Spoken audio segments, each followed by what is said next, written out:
Hi, I'm Justin Mackey, the Engineering Camera Team Lead and Mastcam Deputy PI, and this is your Curiosity Rover Report. One of the things that's so exciting about the Curiosity mission is that the rover takes so many pictures. And we've received a lot of questions about the cameras on the rovers, and we're here to answer some of those questions.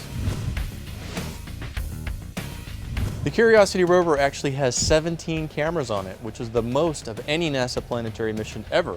We start with the MARDI, or the Mars Descent Imager, which you may recall took pictures as the rover was landing on Mars.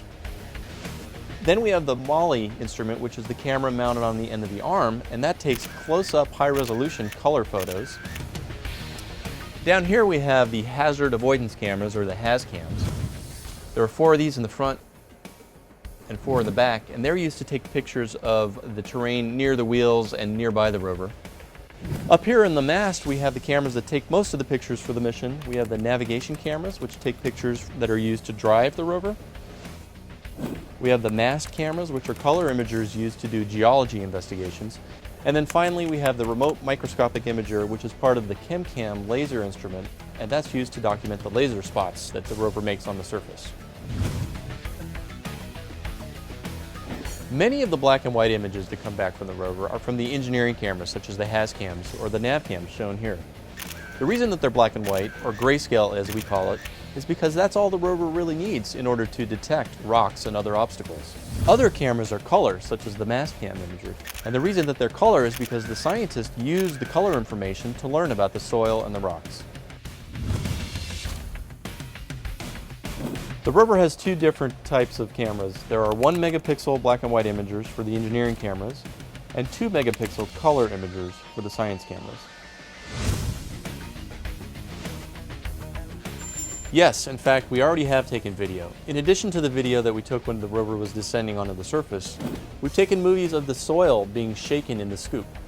The reason that we don't see more video is because the video files are pretty large, and because we have a limited downlink each day, the scientists prefer to take still images of new targets.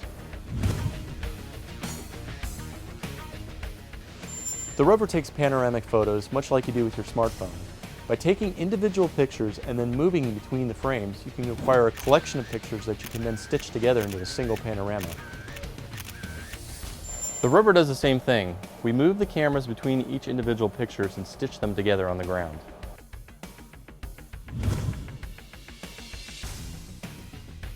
The rover is able to take its own picture using its robotic arm. Because the arm is 2 meters long, the rover is able to place the cameras out in front of itself and high above the rover deck. The self-portrait appears as though it's taken from a single wide-angle lens camera out in front of the rover, but it's actually a series of individual images stitched together. As this animation shows, the rover is imaging the deck while the arm is behind the camera. And then to image the ground, we spin the arm around 180 degrees and image the terrain. And again, the arm is behind the camera when taking these pictures. And when we stitch them all together, you don't see the arm in any of the pictures. We hope this answers some of your questions about cameras and Curiosity, our robotic photographer on Mars. I'm Justin Mackey, and this has been your Curiosity Rover Report.